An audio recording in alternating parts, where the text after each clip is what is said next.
Hello there.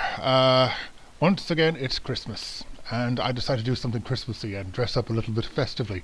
Of course, I've got the wrong color, but what do you know? Anyway, I'm going to do the original version of the poem "Twas the Night Before Christmas."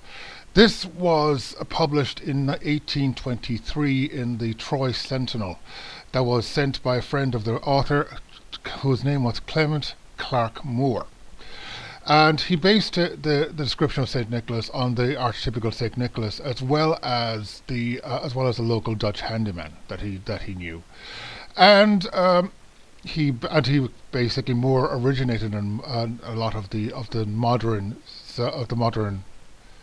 what's the word I'm looking for, aspects of Saint Nicholas or Santa Claus, as well as borrowing some from other things. He took a lot of the conception from his friend Joshua Irving, the man who wrote The Legend of Sleepy Hollow. And it took a long time for him to actually acknowledge authorship of it, because he was a professor and he didn't want to be associated with something so unscholarly.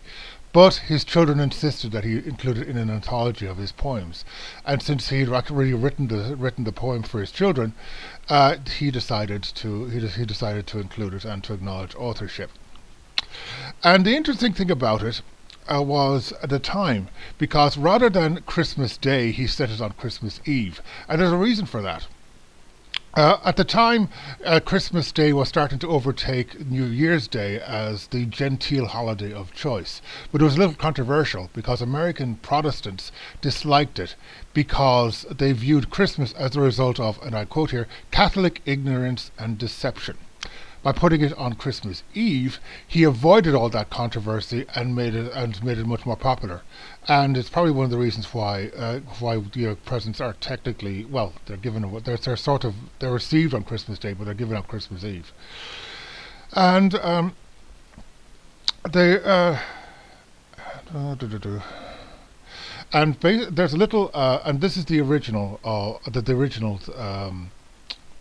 lines of the poem. Because sorry, I'm just a bit. I should really redo this, but I like doing this in one take, so you get the natural experience. The modern thing has Donder and Blitzen as the name of two of the reindeer. Well, in the original it was Dunder and Blitzem, which are old Dutch versions of it. So I don't know German, nor do I know Dutch, so I'm probably offending like everybody there at this point, but whatever. I mean, there was some controversy about it because Major Henry Livingston Jr. also is claimed by some people to do it, but it's probably Clement Clarke Moore. Anyway, I'm going to do my best to do the original pronunciation because the spellings are a little bit archaic and it includes some lines which are left out in more modern versions of the poem.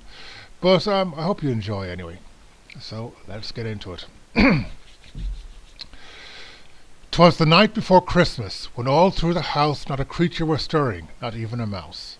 The stockings were hung by the chimney with care, in hopes that St. Nicholas soon would be there.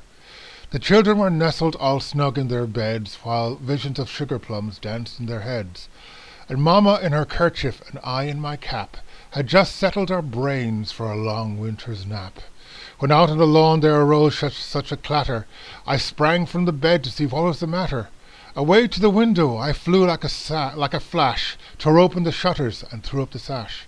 The moon on the breast of the new-fallen snow gave the lustre of midday to objects below. When what to my wondering eyes should appear but a miniature sleigh and 8 tiny reindeer, with a little old driver so lively and quick, I knew in a moment it must be Saint Nick. More rapid than eagles these coursers they came, and he whistled and shouted and called them by name. Now, Dasher! Now, Dancer! Now, Prancer and Vixen! On Comet! Cupid, on! Dunder and Blitzen! To the top of the porch, to the top of the wall! Now dash away, dash away, dash away all! As dry leaves before the wild hurricane fly, when they meet with an obstacle, mount to the sky. So up to the housetop the coursers they flew, with the sleigh full of toys, and St. Nicholas too. And then in a twinkling I heard on the roof the prancing and pawing of each little hoof. I drew in my head, and was turning around. Now down the chimney St. Nicholas came with a bound. He was dressed all in fur from his head to his foot, and his clothes were all tarnished with ashes and soot. A bundle of toys was flung on his back, and he looked like a peddler just opening his pack. His eyes, how they twinkled, how his dimples, how merry. His cheeks were like roses, his nose like a cherry. His droll little mouth was drawn up like a bow, and the beard of his chin was as white as the snow. The stump of a pipe he held tight in his teeth, and the smoke had encircled his head like a wreath. He had a broad face and a little round belly that shook when he laughed like a bowl full of jelly. He was chubby and plump, a right jolly old elf, and I laughed when I saw him, in spite of myself. A wink of his eye and a twist of his head soon gave me to know I had nothing to dread. He spoke not a word, but went straight to his work, and filled all the stockings, and turned with a jerk, and laying his finger aside of his nose, and giving a nod, up the chimney he rose. He sprung to his sleigh, to his team gave a whistle, and away they all flew like the crown of a thistle. And I heard him exclaim, ere he drove out of sight, "Happy Christmas to all, and to all a good night." Hope you enjoyed that. Happy Christmas. Take care of yourself. Talk to you soon.